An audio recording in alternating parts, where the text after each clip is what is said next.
ঘুম নিয়ে আসলে আমাদের ভাবনাটা কি? পৃথিবীতে আমাদের দৈনন্দিন কাজের মধ্যে ঘুমানো একটি সহজ কাজ।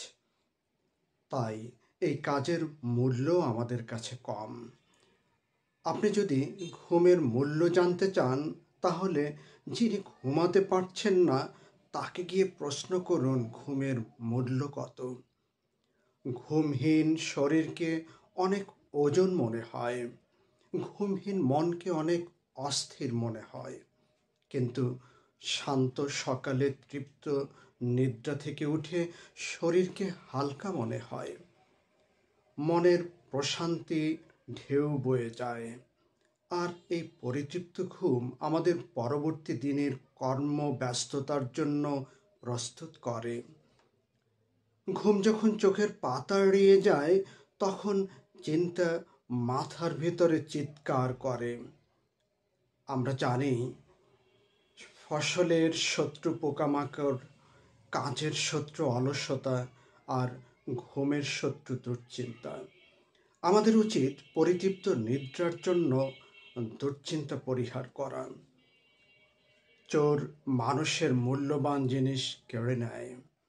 অসৎ চরিত্র মানুষের সম্মানকে কেড়ে নেয়।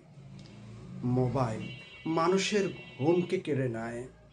আপনি যদি ঘুমের আগে অতিরিক্ত মোবাইল নিয়ে ব্যস্ত থাকেন, তাহলে নিশ্চিত থাকতে পারেন আপনার ঘুম ওই মোবাইল কেড়ে নেবে। কর্মক্ষেত্রে আমাদের কাজের পরিকল্পনা থাকে। আমাদের বাজার অথবা আমাদের রান্না প্রত্যেকটি পরিকল্পিতভাবে হয়। শুধু পরিকল্পনা থাকে না আমাদের ঘুমাবার। আমরা টিভি দেখি, আমরা গল্প করি, টুকিটাকি কাজ করি। এই সব কিছু শেষ করার সাপেক্ষে আমরা ঘুমাতে যাই। ঘুমাতে যাওয়ার জন্য নির্দিষ্ট পরিকল্পনা বা সময় থাকে না আমাদের জন্য। আর এরকম অভ্যাস আমাদের পরবর্তী দিনের কর্মশক্তিকে ধ্বংস করে।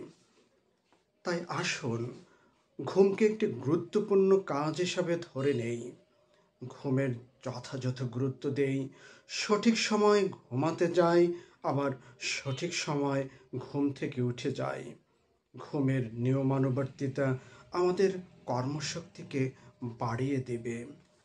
আপনি যদি দিনে 6 থেকে 8 ঘন্টার বেশি ঘুমিয়ে থাকেন, তাহলে কিন্তু তা আবার অতিরিক্ত ঘুমের পর্যায়ে চলে যাবে। এই অতিরিক্ত ঘুমও আমাদের জীবনের জন্য ধ্বংস বয়ে নিয়ে আসে।